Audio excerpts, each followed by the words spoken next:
ভিডিওটা সবাই দেখলেন। আমাদের অভিনেত্রী সায়ন্তিকা চট্টোপাধ্যায়, তিনি এখন বর্তমানে তৃণমূল থেকে ভোটে দাঁড়িয়েছেন। তো উনি মন্দিরে ঢোকার চেষ্টা করছেন, তো সেইখানে ওনাকে ঠাকুরের কাছে প্রণাম করতে হয়। সেখানে কোনো এক বিজেপির দালাল মহিলা ওনাকে বলছেন যে ঠাকুরের গায়ে হাত দেবেন না, ঠাকুরের গায়ে হাত দেবেন না। কেন রে? ঠাকুর কি তোর বাপের? শালা হারামখোর জানোয়ার মহিলা, তুই যদি আমার ভিডিওটা দেখে থাকিস তোকে বলছি যে এই কথাটা বলেছিলিস, ঠাকুরের গায়ে, ঠাকুর কি তোর বাপের? ঠাকুরের গায়ে হাত দেবে না মানে? কোন একটা খারাপ পরিস্থিতির মধ্যে আমাদের দেশটা যাচ্ছে আপনারা একবার ভাবতে পেরেছেন?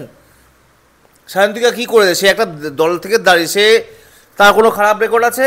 সে একজন সিনেমা করে, সিনেমার অভিনেত্রী, সে ভোটে দাঁড়িয়েছে, সেখানে কোনো খারাপ পোশাক পরেনি, কোনো কিছু পরেনি।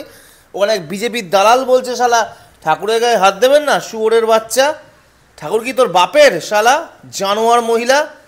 সায়ন্তিকা খুব ভদ্র মানুষ, আমি বলি দিদি আপনার উচিত ছিল ওখানে গিয়ে ঠাসিয়ে থাপ্পড় মারা ওই মহিলাকে, ঠাসিয়ে থাপ্পড় মারা। আমার দেখে এত রাগ উঠছে না ভিডিওটাতে, মানে কি, মানে কত বড় হারামি এরা, কত বড় হারামি।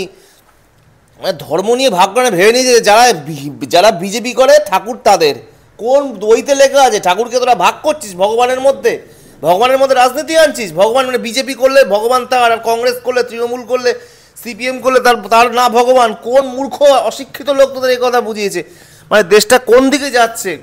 আজকে হিন্দু মুসলমান শুরু করেছে, এরপরে কি করবেন জানেন? জাতি দিয়ে ছোট করবে। মানে ওই হয় না, ওই যে আমি উঁচু জাত নিচু জাত, এগুলো আসবে আগামী দিনে। এই ছোট লোক জানোয়ারগুলোর মানে কি সাহস হয় কি করে? হ্যাঁ, কি করে সাহস হয় এদের?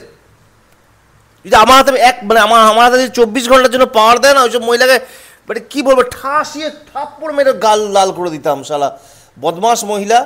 আমি সায়ন্তিকা ম্যাডাম বলবো প্লিজ আপনি ছেড়ে দেন। এই মহিলাটা এই কথাটা বলেছেন, প্লিজ অ্যারেস্ট করুন ওকে, প্লিজ অ্যারেস্ট করুন ওই মহিলাকে। এত বড় বদমাস, কত বড় সাহস! আমি শুধু অবাক হয়ে যাই, কী করে এরা পায় এত সাহস? কোন দিকে যাচ্ছে আমাদের দেশটা? কোন দিকে যাচ্ছে? একটা ধর্মনিরপেক্ষ দেশের এই অবস্থা। তাও একজন সায়ন্তিকা, একজন হিন্দু, একজন ব্রাহ্মণ, সায়ন্তিকা চ্যাটার্জি, তাকে উল্টোপাল্টা কথা বলছে, অশিক্ষিত। কোন সাহস পায় এরা?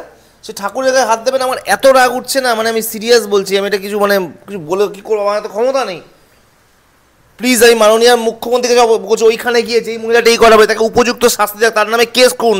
সায়ন্তিকা ম্যাডাম, আমি আপনাকে হাত জোর করে রিকোয়েস্ট করছি ম্যাডাম, আপনি কেস করুন ওই মহিলার নামে যে আপনাকে এই কথা বলেছেন। কেস করুন ওর নামে, এমন কেস দিন যাতে বুঝে জেলে ধরে লাথ মেরেছে, জেলে ঢোকানো এইসব দালালগুলোকে। শালা ঠাকুর দেবতার মধ্যে রাজনীতি আনছে, করতেই পারে কেউ, গণতান্ত্রিক দেশ, আমি বিজেপি করতেই পারি, ও তৃণমূল করতে পারি, তার সাথে ভগবানের কী সম্পর্ক? তৃণমূল করলে ভগবানের মন্দিরে ঢুকতে পারবে না, বা সিপিএম করলে ভগবানের মন্দিরে ঢুকতে পারবে না? হারামখোর বিজেপির দালালগুলো, কোন ধরনের বদমাইশি এগুলো?